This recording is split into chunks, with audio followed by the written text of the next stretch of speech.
ఎత్తుకుంటూ వచ్చాం. ఈ రోజున వ్యక్తిగతంగా ప్రతి ఒక్క బిడ్డ నీ లేఖనపు వెలుగులో దీవించబడుదురుగాక, ఆశీర్వదించబడుదురుగాక, హెచ్చరించబడుదురుగాక. ప్రభువా, నిష్ప్రయోజకురాలను నీవే నీ ఆత్మ నుంచి మా అందరితో మాట్లాడమని ఘనత మహిమ నీకే ఆరోపిస్తూ యేసుక్రీస్తు వారి అతి పరిశుద్ధ నామములో ఈ ప్రార్థన అడిగి వేడుకుంటున్నాం తండ్రి. ప్రభునామానికి మహిమ కలుగును గాక. సియోన్లో నుంచి దేవుడు మిమ్మును ఆదుకొనును గాక. సియోన్లో నుంచి దేవుడు మిమ్మును దీవించి ఆశీర్వదించును గాక. మీ కుటుంబంలో ప్రతి అవసరము మన దేవుడు తీర్చును గాక. హల్లెలూయా. మీ కుటుంబాలతో దేవుని సన్నిధికి రావటానికి ప్రయత్నించండి. దేవుని వాక్యం ప్రారంభం అవ్వంగానే బైబిల్ ఓపెన్ చేసి దగ్గర పెట్టుకోండి. ఫోన్లు పక్కన పెట్టేయండి. అవసరమైతే ఫోన్లు స్విచ్ ఆఫ్ చేయండి. ఏదన్నా అత్యవసరమైతే సైలెంట్‌లో పెట్టుకోండి. దేవుడు మాట్లాడే సమయానికి ఐ యామ్ రెడీ లార్డ్. ప్రభా, నేను సిద్ధంగా ఉన్నా, నువ్వు మాట్లాడే. కుటుంబాలతో ప్రభు సన్నిధికి రావటానికి ప్రయత్నించండి. కుటుంబముతో దేవుని సన్నిధిలో కనబడటం చాలా గొప్పదండి. కుటుంబ యజమానుడు, యజమానురాలు, బిడ్డలు దేవుని సన్నిధిలో కనబడటం చాలా గొప్ప. దానికోసం ప్రయాసపడండి. అందుకనే దావీదు ఆ ఆశీర్వాదము, ఆ దీవెన అర్థమైన దావీదు ఒక రోజున దేవుని సన్నిధిలో ప్రార్థిస్తున్నాడు. ప్రభా, నేను నా కుటుంబము నీ సన్నిధిలో నిత్యము ఉండునట్లు దాన్ని ఆశీర్వదించేయ. మీరు మీ కుటుంబాలతో దేవుని సన్నిధిలో ఉంటే ఎంత దీవెనో తెలుసండి మీకు.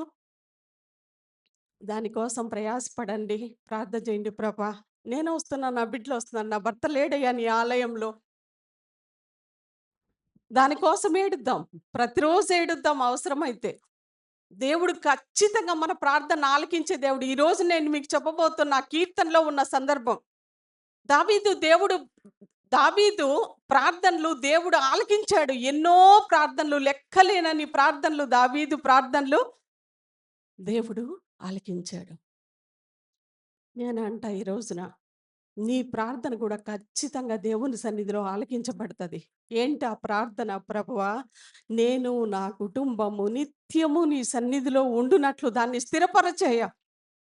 ప్రభా, మేము వెల్ సెటిల్డ్ ఫ్యామిలీగా ఉండాలి. ఈ రోజున నీవు అనుకున్నవి అనేకమైన ఉండకపోవచ్చేమో. నాకు ఒక మంచి విశాలమైన గృహం కావాలయ్యా. ఈ రోజు నీకు దొరకలేదేమో, అయినా పర్వాలా. నీవు అనుకున్న సంబంధం నీకు దొరకలేదేమో, అయినా పర్వాలా.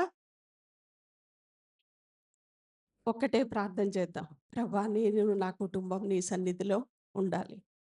దేవుని సన్నిధికి వచ్చి మీరు మీ కుటుంబాలతో వచ్చి అలా ఖాళీగానే వెళ్ళిపోతే 10 సంవత్సరాల క్రితం మీ కుటుంబాల్లోని వ్యక్తులు ఎలా ఉన్నారో 10 సంవత్సరాల తర్వాత కూడా అలాగే ఉంటే నేనంట దేవుని సన్నిధికి ఆలయానికి వచ్చి వృధా, వేస్ట్, సమయం వేస్ట్.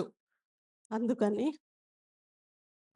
ప్రభువా, ఈ రోజున నేను, నా భర్త, నా బిడ్డలు నీ ఆలయంలోకి వచ్చాము. మేమందరము నీ చేత బోధించబడాలి. నేను నా కుటుంబం నీ చేత ఉపదేశము పొందాలి. ఆ ప్రార్థన ప్రభు సన్నిధిలో చేయాలి. దేవుని ఆలయానికి వచ్చి హాయిగా నిద్రపోతే ఏమైనా యూజ్ ఉందండి? చాలామంది నిద్రపోతున్నారు మధ్యలో. పాపం అలసిపోతారు, నేను కాదంట్లా. ఇంకా కొంతమంది కొన్ని మెడిసిన్ వాడుతున్నారు, నాకు తెలుసు ఆ విషయం. ఆ మెడిసిన్ వల్ల నిద్ర వచ్చేస్తుంది. కానీ మీరు దేవుణ్ణి అడగండి, ప్రభా, ఈ రోజున నీ ఆలయంలో నేను నీ మాటను పట్టుకోకుండా నేను వెళ్ళకూడదు. హల్లెలూయా, హల్లెలూయా. ఈ రోజున ఈ కీర్తన చాలా క్లుప్తంగా దగ్గర దగ్గర 19 వచనాలు ఉన్నాయి. ఈ 19 వచనాలు వచనం వెంబడి వచనం ధ్యానించుకుంటూ వెళ్తే చాలా సమయం పట్టింది. దేవుడు ఈ కీర్తన ద్వారా మనల్ని ఎలా మాట్లాడబోతూ ఉన్నాడు.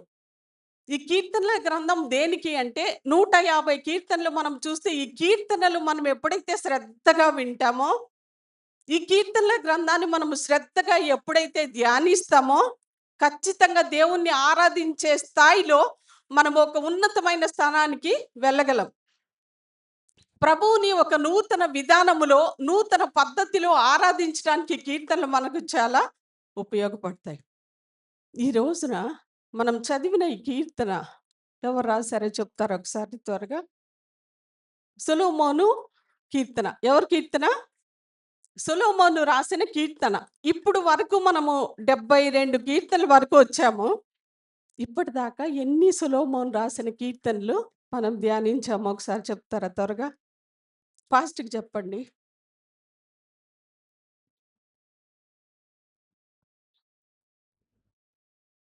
ఎవరేం చెప్పట్లా. అంటే అంత శ్రద్ధగా మీరు విన్నది పట్టుకోవట్లేదని నేను అనుకుంటున్నా. ఎందుకంటే సొలొమోను కీర్తన ఫస్ట్ టైమ్ చూస్తున్నాం ఈరోజు మనం. దావీదు ఆయా రచయితలు రచించిన కీర్తనలను అన్నీ చూసాం గానీ, సొలొమోను రాసిన కీర్తన ఈరోజు ఫస్ట్ టైం. 72వ కీర్తన సొలొమోను రాశాడు. తర్వాత ఇంకొక కీర్తన సొలొమోను 2 కీర్తనలు రాశాడు. కీర్తనలు బైబిల్ గ్రంథంలో ఎన్నున్నాయో ఒకసారి రమాదేవి సిస్టర్ చెప్తారు. 150 కీర్తనలు ఉన్నాయి. హల్లెలూయా! గట్టిగా చెప్పండి హల్లెలూయా! ఇంకా గట్టిగా చెప్పండి. ఆ నిద్ర స్పిరిట్ ఉన్న వెళ్ళిపోద్దనేసి 150 కీర్తనల్లో సొలొమోను 2 కీర్తనలు రాశాడు. 72వ కీర్తన ఈరోజు మనం ధ్యానించబోతున్న కీర్తన. అలాగే 127వ కీర్తన. 127వ కీర్తనలో ఒక మాట ఉంటది. యెహోవా ఇల్లు కట్టించని యెడల దాని కట్టువారి ప్రయాసము వ్యర్థమే. యెహోవా పట్టణమును కాపాడని యెడల దాని కావని కాయువారు మేలుకొని ఉండుట వ్యర్థమే. మీరు వేకువనే లేచి చాలా రాత్రి అయిన తర్వాత పండుకొనుచు కష్టార్జితమైన ఆహారం తినుచుండుట వ్యర్థమే అనే కీర్తన. ఈ 2 కీర్తనలు సొలొమోను రాశాడు. ప్రారంభంలో శీర్షికలో మాత్రం సొలొమోను కీర్తన అని చూస్తున్నాం. 19 లాస్ట్ మాట చదవండి. యెషయి కుమారుడగు దావీదు ప్రార్థనలు ముగిసెను. సొలొమోను రాసిన కీర్తన కరెక్టే. మరి ఆఖరి వచనంలో దావీదు ప్రార్థనలు ముగిసెను. అంటే దావీదు రాశాడా? ఏంటి దీని అర్థము అంటే, రాసింది సొలొమోనే. ఈ రచించిన కీర్తన మాత్రం సొలొమోన్‌దే. కానీ ఈ యొక్క కీర్తన అంతా ఏంటి అంటే దావీదు దేవుని సన్నిధిలో చేసిన ప్రార్థన. మహారాజైన దావీదు తన వృద్ధాప్యంలో లాస్ట్ వీక్ దైవజనులు ఒక కీర్తన మనం 71 చెప్తుంటే 71వ కీర్తన మనం విన్నాం.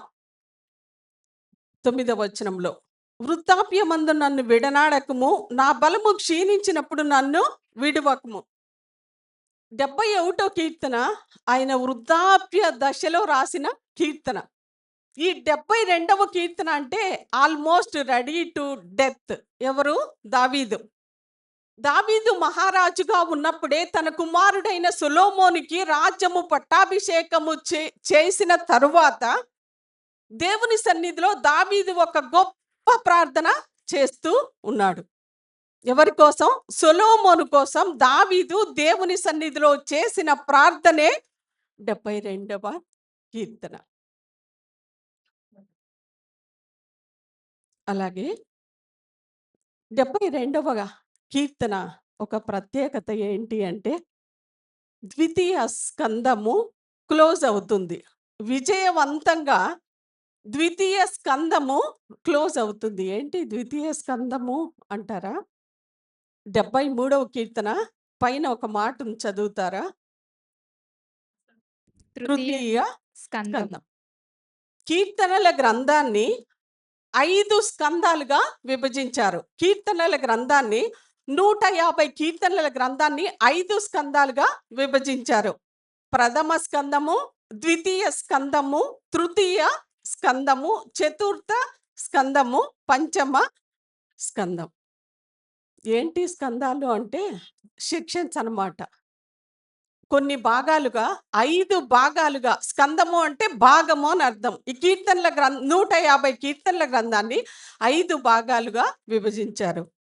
ఒకటో కీర్తన పైన ఒక మాట చదవండి ఫాస్ట్‌గా మైక్ ఉన్న వాళ్ళు. దేవా, కీర్తన కాదు. ఒకటవ కీర్తన పైన ఏ మాట ఉందో. ప్రథమ స్కందము. 42వ కీర్తన దగ్గర ఏముందో చూడండి. ద్వితీయ స్కందము. ఉమ్. తర్వాత 72. తృతీయ స్కందము. 89. 89వ 90 చతుర్థ 90 స్కందము. చతుర్థ స్కందము. 107వ కీర్తన. పంచమ స్కందము. ఓకే, చూశారు కదండి. ఈ కీర్తనల గ్రంథము 5 భాగాలుగా విభజించారనమాట. ఇప్పుడు మనము ద్వితీయ స్కందము ముగించుకున్నాం విజయవంతంగా. దగ్గర దగ్గర 71 కీర్తన ముగించుకున్నాం. 72వ కీర్తనలో సొలొమోను రాసిన కీర్తనకు మనము ఎంటర్ అయ్యాం. దావీదు దేవుని సన్నిధిలో సొలొమోనును గూర్చి ప్రార్థిస్తూ ఉన్నాడు. దావీదు దేవుని సన్నిధిలో ప్రార్థించిన కీర్తనలు ఎన్నో ఉన్నాయి. దావీదు ప్రార్థన అని చెప్పాను కదా. ఈ యొక్క 72వ కీర్తన దేవుని సన్నిధిలో ప్రార్థిస్తున్నాడు. ఆ వచనాలు చదివితే మనకు అర్థమవుతుంది ఎలా ప్రార్థిస్తున్నాడు. సొలొమోను కోసం ఏమని ప్రార్థన చేస్తూ ఉన్నాడు, తన భవిష్యత్తులో ఎలా ఉండాలి, రాజ్యాన్ని ఎలా పరిపాలించాలి అని ప్రార్థన చేస్తూ ఉన్నాడు. అంటే సొలొమోను ఇదొక్కటే, క్షమించండి, దావీదు ఇదొక్క ప్రార్థనే చేశాడా, లేదంటే ఇంకా ఏమైనా ప్రార్థనలు చేశాడా అని మనము చూస్తే, దావీదు మహారాజు అయ్యాక, సింహాసనం ఎక్కాక, దేవుని సన్నిధిలో ఒక రోజున గదిలోనికి వెళ్ళి తలుపు వేసుకొని దేవుని సన్నిధిలో దావీదు చేసే ఒక గొప్ప ప్రార్థన. ఆ ప్రార్థన మన జీవితాల్లో కూడా ఉంటే మన కుటుంబాలు ఇంకా ఇంకా ఆశీర్వదించబడతాయి, ఇంకా వర్ధిల్లుతాయి. ఏంటా ప్రార్థన అంటే, ప్రభువా, నా కుటుంబాన్ని ఇంతగా నీవు హెచ్చించుటకు నేనే పాటి వాడను, నా కుటుంబము ఏ పాటిది. మీరు ఎప్పుడైనా అలా అడిగారా దేవుణ్ణి? దేవుని సన్నిధిలో మీరు ఎప్పుడైనా అలా ప్రార్థన చేశారా? ప్రభువా, నా కుటుంబం ఒక రోజున ఎలాగుండేది, ఈ రోజున నన్ను నువ్వు ఎలా ఆశీర్వదించావయ్యా అని ఎప్పుడైనా అడిగితే దేవునికే మహిమ. హల్లెలూయా. అలాంటి తగ్గింపు మనకుంటే, ప్రభా నేనేంటి, నా స్థాయి ఏంటి, నా స్థితి ఏంటి, నా భర్త ఏంటి, నా పిల్లలేంటి, కానీ ఈ రోజున మమ్మల్ని ఎంతగానో ఆశీర్వదించావయ్యా. అదే దావీదు ఇంకొక ప్రార్థన దేవుని సన్నిధిలో చేస్తూ ఉన్నాడు. ఆ ప్రార్థన ఏంటి అంటే, ఇందాక నేను చెప్పా, ప్రభా నేను నా కుటుంబము నిత్యము నీ సన్నిధిలో ఉండునట్లుగా దాన్ని స్థిరపరచేయ. ఎన్నో ప్రార్థనలు దావీదు తన జీవితంలో చేసి వాటన్నిటికీ సమాధానాన్ని పొందుకున్నాడు. అయితే ఈ రోజున సొలొమోను కోసము చేసిన ప్రార్థన మనము చూస్తూ ఉన్నాం. 1-4 వచనాలు చదివేద్దాం. దేవా, రాజునకు నీ న్యాయ విధులను, రాజకుమారునికి నీ నీతిని తెలియజేయము. నీతిని బట్టి నీ ప్రజలకును, న్యాయ విధులను బట్టి శ్రమనొందిన నీ వారికిని అతడు న్యాయము తీర్చును. నీతిని బట్టి పర్వతములను, చిన్న కొండలను ప్రజలకు నెమ్మది పుట్టించును. ప్రజలలో శ్రమనొందు వారికి అతడు న్యాయము తీర్చును. బీదల పిల్లలను రక్షించి బాధపెట్టు వారిని నలుగగొట్టును. చాలండి. చాలా క్లుప్తంగా ఒక 4-5 భాగాలు మనం చేసుకుంటే, ఈ 1-4 వచనాలు చూస్తే నీతి పరిపాలన కలిగిన రాజును గూర్చి, సొలొమోనును గూర్చి దావీదు దేవుని సన్నిధిలో ప్రార్థిస్తూ ఉన్నట్టుగా ఉంది. కానీ ఈ యొక్క కొన్ని వచనాలు మాత్రం మనం చూస్తే ప్రవచన వాక్కుతో ఉన్న మాటలుగా మనం గుర్తిస్తూ ఉన్నాం. ఈ మాటలన్నీ యేసుక్రీస్తు ప్రభువారికి మాత్రమే సాధ్యమేమో అనిపించే విధంగా ఉన్నాయి కొన్ని కొన్ని మాటలు ఈ యొక్క కీర్తనలో.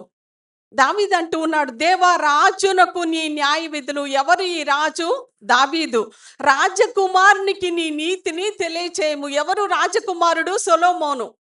దావీదు మహారాజు, దావీదు కుమారుడైన సొలొమోను మహారాజుకి దావీదు దేవుని సన్నిధిలో చేసే ప్రార్థన, ప్రభువా రాజునకు నీ న్యాయ విధులు తెలియచేయి, రాజకుమారునికి నీ నీతిని తెలియచేయి, నీతిని బట్టి ప్రజల పరిపాలన చేయాలి. ఎంత మంచి ప్రార్థన చేస్తున్నాడండి సొలొమోను తన కుమారుడి నిమిత్తమై. ఏంటా ప్రార్థన అంటే, ప్రభా నా కుమారుడైన సొలొమోను మహారాజు అయ్యాక ప్రజలకు తీర్పు తీర్చే విషయంలో, ప్రజలను పరిపాలించే విషయంలో నీతి కనబడాలి. మీరేం ప్రార్థన చేస్తారండి తల్లిదండ్రులుగా? నేను అనుకుంటా రాజాగారు ప్రార్థన చేస్తూ ఉంటారు, ప్రభా నా కుమార్తె సిరికి మంచి జాబ్ రావాలయ్యా. సహజమే, ప్రతి ఒక్కరు అలాగే ప్రార్థన చేస్తారు. మా బిడ్డలు మంచిగా సెటిల్ అవ్వాలయ్యా, ఐఏఎస్ అవ్వాలి, ఐపీఎస్ అవ్వాలి, లేదంటే ఏ డాక్టర్ అవ్వాలి, ఏ ఇంజనీర్ అవ్వాలి. మనం అయ్యే ప్రార్థన చేస్తాం మనం సహజంగా మన బిడ్డల నిమిత్తం. అంటే వాళ్ళ గొప్పతనాన్ని మనం కోరుకుంటాం. ప్రభా వారిని వృద్ధి చేయయ్యా, వారిని ఆశీర్వదించయ్యా, ఒక ఉన్నతమైన స్థానంలో వారిని ఉంచయ్యా అని మనం కోరుకుంటాం. కానీ దావీదు తన కుమారుడైన సొలొమోను నిమిత్తము చేసిన ప్రార్థన, ప్రభువా నీతి న్యాయములు కలిగిన బిడ్డ జీవించాలి, నీతి న్యాయములు కలిగిన పరిపాలన చెయ్యాలి. నేనంటూ ఉన్నా, ఈ రోజున ఇలాంటి ప్రార్థన దేవుడు మన నోట ఉంచునుగాక. ఏమో రేపొద్దున నీ బిడ్డల్ని దేవుడు ఎలా ఆశీర్వదించబోతున్నారో మీకు తెలుసా? ఈ రోజున బాల్యంలో ఉన్నారు ఈ పిల్లలు, చిన్న చిన్న పిల్లలుగా, రేపొద్దున ఎంత ఉన్నతమైన స్థితికి దేవుడు వాళ్ళని ఆశీర్వదించబోతున్నాడో. వాళ్ళ కోసమే మీరు చేయాల్సిన ప్రార్థన, ప్రభు గొప్ప స్థానంలోకి తీసుకెళ్ళి IAS, IPS, doctor, something something ఉన్నతమైన స్థితిలో ఉండాలి. కరెక్టే. దానికి మించిన బిడ్డల కోసం నువ్వు చేయాల్సిన ప్రార్థన ఏంటి అంటే, ప్రభా రేపు పొద్దున నా బిడ్డలు నీతి న్యాయములు కలిగిన బిడ్డలుగా ఉండాలయ్యా. ఈ రోజున చూడండి, పరిపాలన అధికారులు మనం చూసినట్టయితే నీతి కనబడుతుందా? దుర్నీతి తప్ప ఏం కనబడట్లా, అవినీతి తప్ప ఏమీ కనబట్టలేదు. నీతి లేదేమి లేదు. లంచం ఇవ్వకపోతే పని జరగదు. నేను తీసుకోనయ్యా లంచం అంటే, నువ్వు తీసుకోవు, నేను నా పైన ఉన్న వాడికి ఇవ్వాలిగా లంచం, నువ్వు ఇవ్వు. నువ్వు తీసుకోపోతే తీసుకోపోయావు, నా పైన ఉన్న వాళ్ళందరికీ లంచం ఇవ్వాలి. లంచం ఇవ్వకుండా ఏ పని జరగట్లా. ఎక్కడికి వెళ్ళినా మనకి ఏం కావాలన్నా, గవర్నమెంట్ పనులు మనం ఏమి త్వరగా జరిగించాలన్నా లంచం లేకుండా ఏ పని జరగట్లా. దావీదు తన కుమారుడైన సొలొమోను నిమిత్తం ప్రార్థిస్తున్నాడు, ప్రభా నీ కుమారునికి నీతిని తెలియచేయి, న్యాయమును బట్టి శ్రమ నొందిన వారికి అతడు న్యాయము తీర్చాలి, నీతిని బట్టి పర్వతములను చిన్న కొండలను ప్రజలకు నెమ్మది పుట్టించును, బీదల పిల్లలను రక్షించి బాధ పెట్టు వారిని నలగొట్టును. ఈ రోజున అధికారుల పరిపాలన బీదలకి పేదవారికి న్యాయం జరుగుతుందండి. అధికారులు వస్తారు, ఎలక్షన్ ముందు వస్తారు, మీకేం కావాలి, ఇదిగో అయ్యా ఎప్పటి నుంచో ఈ పంపులు బాగా చేయాలి, మీకు చేస్తే మీరు ఓట్లేయండి, అప్పటిదాకా అన్నీ చూస్తారు. ఎలక్షన్ అయిపోయాక ఎవ్వరు కనబడరే. పేదలకి న్యాయం జరుగుతుందా ఈ పరిపాలనలో? ఎక్కడ చూసినా అన్యాయమే. కానీ దావీదు దేవుని సన్నిధిలో ప్రార్థిస్తున్న, నా కుమారుడైన సొలొమోను పరిపాలన నీతి న్యాయము ఉండాలయ్యా. మనలో కూడా నేనంట, మొదటిగా తల్లిదండ్రుల్లో మనలో నీతి న్యాయం అనేది ఉంటే ఆటోమేటిక్గా మన పిల్లలు కూడా అదే స్థితిలోనే ఉంటారు. మనలో నీతి లేకపోతే మన పిల్లలు ఎలా అనుసరిస్తారండి? మనలో న్యాయం అనేది కనబడినప్పుడు పిల్లలు ఎలా నేర్చుకుంటారు అది? అందుకని దావీదు మొదటిగా తన పరిపాలనలో ఎన్నో యుద్ధాలు అయినప్పటికీ సొలొమోను దేవుడు ఇచ్చిన గొప్ప జ్ఞానాన్ని బట్టి, సొలొమోను కూడా దేవుని సన్నిధిలో ప్రార్థిస్తున్నాడు. ఒక రోజున గిబియోన్ అనే ప్రాంతంలో రాత్రి అతను పండుకొని ఉండగా దేవుడు ప్రత్యక్షమై సొలొమోనుకు ఒక రోజున, సొలొమోను నేను ఏమిస్తే నీకు ఇష్టం అవుతుంది, నా నుంచి నువ్వేం కావాలని కోరుకుంటున్నావో అడుగు, నీకేం కావాలంటే ఇస్తాను. కలలో ప్రత్యక్షమై దేవుడు ఒక రోజున అడుగుతూ ఉన్నాడు. అప్పుడు సొలొమోన్ అంటూ ఉన్నాడు కదా, ప్రభా, నీ దాసుడైన దావీదుకు నువ్వు రాజ్యం ఇచ్చావు, దావీదుని సింహాసనం మీద రాజుగా స్థిరపరిచావు. అదే సింహాసనాన్ని ఈ రోజున నాకిచ్చావు ప్రభువా. ఇదిగో ఇంతమంది, ఇంత గొప్ప జనానికి న్యాయం తీర్చాలి అంటే వివేకం నాలో లేదు. నేను బాలునడయ్యా, నేను చాలా చిన్న వయసులో నేనున్నా. ఈ ఈ సమయంలో ఇంత గొప్ప జనానికి న్యాయం తీర్చాలంటే నాకు జ్ఞానం లేదు. జ్ఞానం ఇవ్వయ్యా అని అడిగాడు. దేవునికి ఆ ప్రార్థన చాలా నచ్చేసింది. ఈ రోజున మన ప్రార్థనలు దేవుని దృష్టికి ఎలా ఉన్నాయి? మనం చేసే ప్రార్థనలు కొన్ని దేవునికి ఇష్టమవుతున్నాయో లేదో కూడా మనం కొన్నిసార్లు ఆలోచించాం. మనకిష్టమైంది మనం అడిగేస్తాం. ప్రభువా, ఒక ఒక అమ్మాయిని నేను చాలా ఇష్టపడుతున్నా యేసయ్య. నాకదే అమ్మాయినివ్వు. ఇంకెవ్వరొద్దు. అదే అమ్మాయి కావాలి. అది మన ప్రార్థన. మనకిష్టమైంది మనం చూజ్ చేసుకుంటాము. చూజ్ చేసుకొని దేవుని సన్నిధికి తీసుకొని వెళ్లి దాని నుంచి ప్రయోజనం ఉందా లేదా? దాని ద్వారా నా దేవుని నామం మహింపరచబడుతుందా లేదా? అనే ఆలోచన సెకండరీ.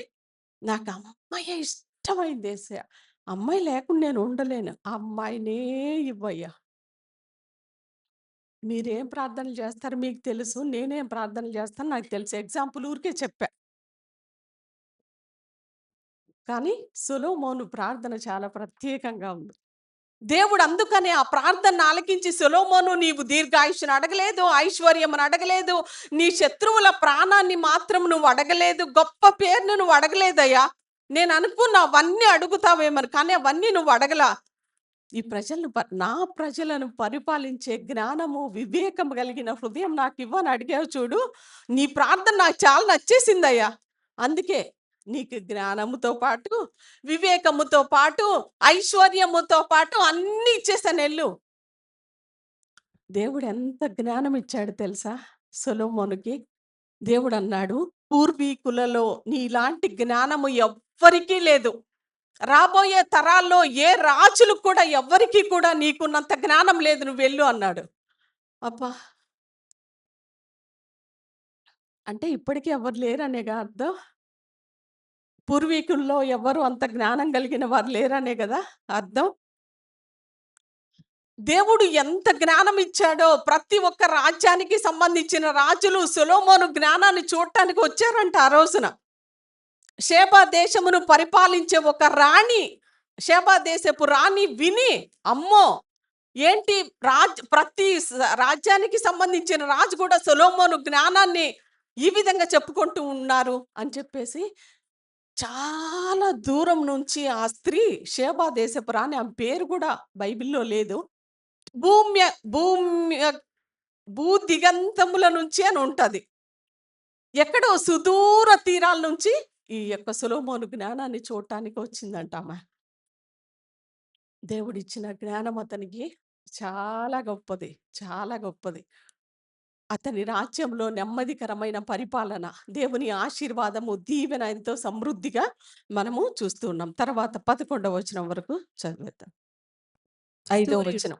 సూర్యుడు నిలుచున్నంత కాలము, చంద్రుడు నిలుచున్నంత కాలము, తరములన్నిటను జనులు నీయందు భయభక్తులు కలిగియుందురు.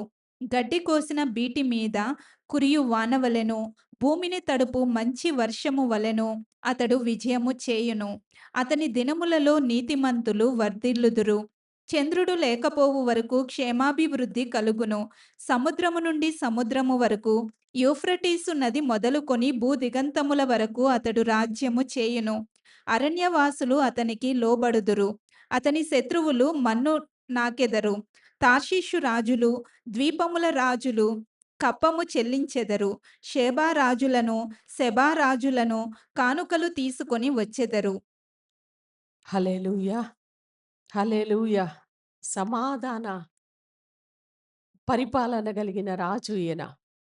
మొదటి 4 వచనాల్లో నీతి పరిపాలన కలిగిన రాజు యేసుక్రీస్తు ప్రభువారు అని, అలాగే దావీదు దేవుని సన్నిధిలో, ప్రభువా నీలాంటి నీతి కలిగిన పరిపాలనగా, అలాంటి నీతి న్యాయాలు కలిగిన వ్యక్తిగా నా కుమారుణ్ణి దీవించయ్యా అని దావీదు సొలొమోను కోసం దేవుని సన్నిధిలో ప్రార్థిస్తూ ఉన్నాడు. ఈ యొక్క వచనాలు మనం చూసినట్లే సూర్యుడు నిలుచునంత కాలము, చంద్రుడు నిలుచునంత కాలము, తరములన్నిటను జనులు నీ యందు భయభక్తులు కలిగి ఉందురు. సొలొమోను గూర్చి చేసిందే గాని, సొలొమోను కోసం ఇప్పటికీ సొలొమోనును బట్టి మనం భయభక్తుల్లో లేం గాని, యేసుక్రీస్తును బట్టి ఇదే తరము గాదు, మన తరము గాదు, వచ్చే తరములన్నిటిలో కూడా యేసుక్రీస్తు అంటే భయపడే తరమే. దేవుడు ఆ విధంగా యేసుక్రీస్తు ప్రభువారిని భూమి మీద స్థిరపరిచారు. చూడండి, ఎక్కడెక్కడో ప్రజలు, సుదూరం ఎక్కడో ఏమీ తెలియని ప్రాంతాల్లో ఉన్న ప్రజలు కూడా ఆయన నామము ఎంత గొప్పదో, ఆయన ఎంత గొప్పవాడో ఎరిగే అవకాశం ఇస్తూ ఉన్నాడు ఆయన. ఒకప్పుడు చాలా తక్కువగా యేసుక్రీస్తు ప్రభువారిని ఎరిగి ఉండేవాళ్ళు కొద్దిమందే. కానీ ఈ రోజున అనేక మందికి సత్య సువార్త వెళ్తుంది. సూర్యుడు ఉన్నంత కాలము అంట, చంద్రుడు నిలిచినంత కాలము తరములన్నిట యేసుక్రీస్తు ప్రభువారి యందు భయభక్తులు నిలుపుతారంట. 12-17 చదివేద్దాం. దరిద్రులు మొర్రపెట్టగా అతడు వారిని విడిపించును. దీనులను నిరాధారులను అతడు విడిపించును. నిరుపేదల యందును బీదల యందును అతడు కనికరించును. బీదల ప్రాణములను అతడు రక్షించును. కపట బలాత్కారముల నుండి అతడు వారి ప్రాణమును విమోచించును.